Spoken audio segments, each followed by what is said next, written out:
रूस यूक्रेन युद्ध जैसे जैसे लंबा खिंचता जा रहा है वैसे वैसे इसमें परमाणु हमले का भी अब खतरा मंडराने लगा है। पुतिन परमाणु जंग के मुहाने पर खड़े हैं। रूस यूक्रेन युद्ध के दौरान नाटो देशों और क्रेमलिन के बीच तनाव अपने चरम पर है। नेटो लगातार चेतावनी दे रहा है कि मॉस्को के साथ सीधा संघर्ष एक वास्तविक खतरा है। रूस की तैयारी देखकर पश्चिमी देश चौकन्ने हो गए हैं, जिसके बाद नाटो देशों ने निगरानी बढ़ा दी है।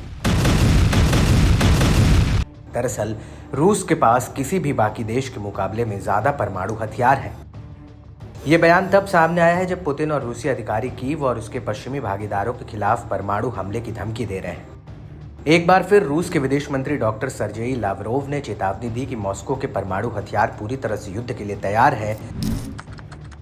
रूस की न्यूज एजेंसी टास के मुताबिक लावरोव ने कहा कि कोई भी परमाणु युद्ध नहीं चाहता, मगर रूस के परमाणु हथियार पूरी तरह से युद्ध के लिए तैयार हैं। हम रेड लाइन के बारे में बात करते हैं। उम्मीद करते हैं कि हमारे आकलन बयानों को बुद्धिमान निर्णय लेने वाले लोग सुनेंगे। ये कहना गंभीर नहीं है कि अगर कल आप वह नहीं करेंगे जो मैं आपसे मांगता हूं तो हम रेड बटन दबा देंगे। मुझे विश्वास है कि ऐसी स्थितियों में निर्णय लेने वालों को पता होता है कि हम किस बारे में बात कर रहे हैं। कोई भी परमाणु युद्ध नहीं चाहता है। रूस के पास ऐसे हथियार हैं जिसका यूक्रेन पर गंभीर प्रभाव पड़ेगा।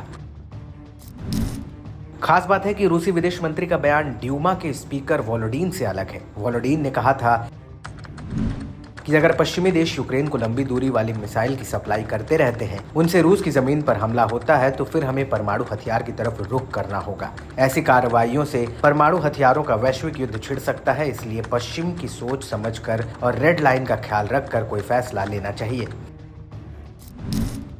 बता दें कि रूसी विदेश मंत्री की हालिया टिप्पणी पुतिन के एक और सहयोगी यानी पूर्व रूसी राष्ट्रपति दिमित्री मेदवेदेव की चेतावनी के बाद आई है, जिसमें उन्होंने कहा था कि पश्चिमी देशों की दखलंदाजी से रूस का धैर्य खत्म हो रहा है। परमाणु संघर्ष किसी के हित में नहीं है। रूस के अंदर तक सटीक हमले करने के मामले में पश्चिमी देशों की दखलंदाजी के जवाब में अपनी परमाणु क्षमताओं का इस्तेमाल करने में संयम बरता है। सबसे बड़े धैर्य की भी अपनी सीमाएं होती हैं।